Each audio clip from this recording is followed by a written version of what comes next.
Hello दोस्तों, nimble notes में आपका स्वागत है। आज हम राजनीति विज्ञान एनसीईआरटी क्लास 7 की 4th चैप्टर लड़के और लड़कियों के रूप में बड़ा होना के इम्पोर्टेंट टॉपिक को अच्छे से समझेंगे। तो चलिए इस चैप्टर के बारे में कुछ महत्वपूर्ण बातें जानते हैं। इस अध्याय में हम जानेंगे कि क्या सभी समाजों में लड़के और लड़कियों के प्रति एक जैसा ही नजरिया है। हम यह भी देखेंगे कि लड़के और लड़कियों को दी जाने वाली अलग अलग भूमिका उन्हें भविष्य में स्त्री और पुरुष की भूमिका के लिए कैसे तैयार करती है। इस चैप्टर का पहला टॉपिक है समोआ द्वीप में बच्चों का बड़ा होना। तो चलिए हम लोग इसके बारे में जानते हैं। समोआ द्वीप प्रशांत महासागर के दक्षिण में स्थित छोटे छोटे द्वीपों के समूह का ही एक भाग है। समोअन समाज पर किए गए अनुसंधान की रिपोर्ट के अनुसार 1920 के दशक में बच्चे स्कूल नहीं जाते थे। छोटे बच्चे जैसे ही चलना शुरू कर देते थे, उनकी माताएं या बड़े लोग उनकी देखभाल करना बंद कर देते थे। यह जिम्मेदारी बड़े बच्चों पर आ जाती थी, जो प्रायः स्वयं भी 5 वर्ष के आसपास की उम्र के होते थे। लड़के और लड़कियां दोनों अपने छोटे भाई बहनों की देखभाल करते थे।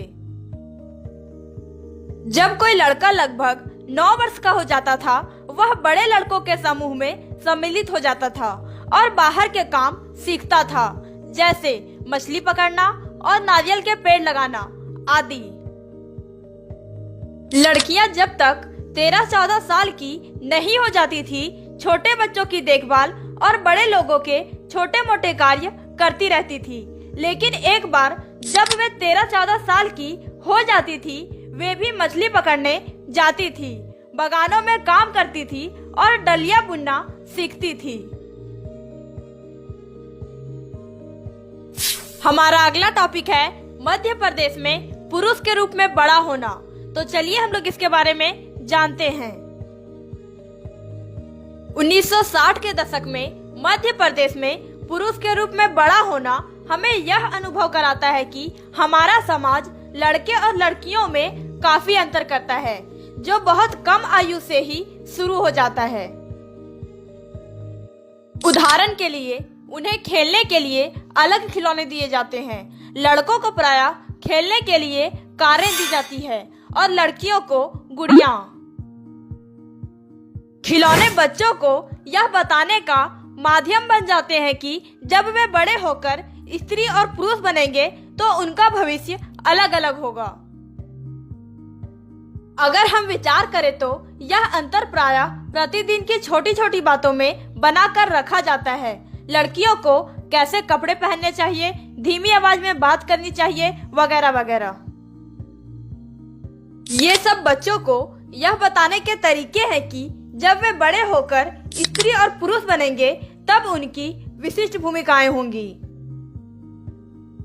अर्थात अधिकांश समाजों में, जिनमें हमारा समाज भी सम्मिलित है, पुरुषों और स्त्रियों की भूमिकाओं और उनके काम के महत्व को समान नहीं समझा जाता है।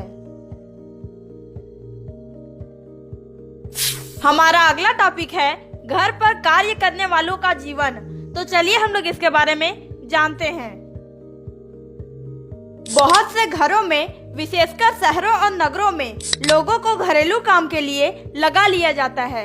वे बहुत काम करते हैं, झाड़ू लगाना, सफाई करना, कपड़े और बर्तन धोना, खाना पकाना, छोटे बच्चों और बुजुर्गों की देखभाल करना आदि। घर का काम करने वाली अधिकांशतः स्त्रियां होती हैं। कभी कभी इन कार्यों को करने के लिए छोटे लड़के या लड़कियों को काम पर रख लिया जाता है। घरेलू काम का अधिक महत्व नहीं है, इसलिए इन्हें मजदूरी भी कम दी जाती है।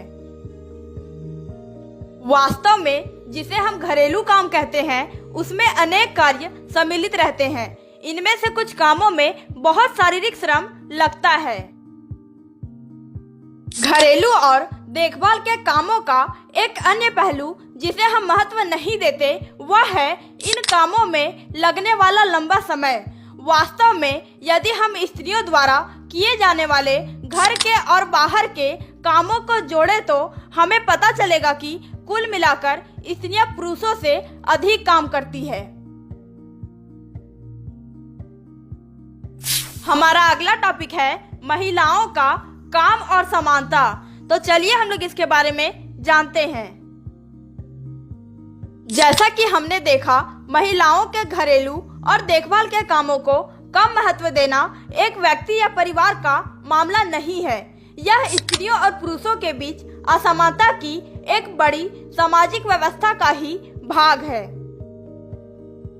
इसलिए इसके समाधान हेतु जो कार्य किए जाने हैं वे केवल व्यक्तिगत या पारिवारिक स्तर पर नहीं बल्कि शासकीय स्तर पर भी होने चाहिए। हम जानते हैं कि समानता हमारे संविधान का महत्वपूर्ण सिद्धांत है। संविधान कहता है कि स्त्री या पुरुष होने के आधार पर भेदभाव नहीं किया जा सकता, परंतु वास्तविकता में लिंग भेद किया जाता है। सरकार इसके कारणों को समझने के लिए और इस स्थिति का सकारात्मक निदान ढूंढने का हर प्रयास कर रही है। ओके दोस्तों, इस चैप्टर के इम्पोर्टेंट टॉपिक को आप एक बार फिर से देख लें ताकि आपको पता चले कि आपने इस चैप्टर में कौन कौन से टॉपिक को समझा है।